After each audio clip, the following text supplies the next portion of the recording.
ఆఫీస్‌కి హాలిడే ఉన్న రోజు మార్నింగ్ లేట్‌గా లేచాము. ఎలాగో లేట్‌గా లేచాము సింపుల్ బ్రేక్‌ఫాస్ట్ ఏదో ఒకటి చేసేసుకుందాం కదా అని చెప్పి పోహా చేస్తూ ఉన్నాననమాట.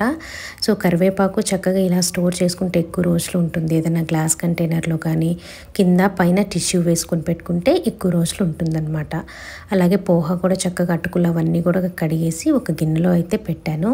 తాలింపులో వేరుశనగ గుడ్లు, జీడిపప్పు ఇవన్నీ వేసుకొని చేసుకుంటే పోహా చాలా బావుంటుంది.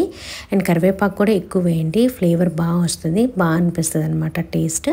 సో టిఫిన్ అంతా రెడీ అయిపోయిన తర్వాత నేను కొంచెం బయటికి వెళ్ళే పని ఉంది. సో దానికి ఈరోజు చీర కట్టుకుందాం అనుకుంటూ ఉన్నాను అనమాట. టిఫిన్ మొత్తం అయిపోయిన తర్వాత ఇంకా రెడీ అయిపోయాను, వంట కూడా చేసేసాను. వంట కూడా చేసేసి ఇంకా రెడీ అయిపోయాను అనమాట.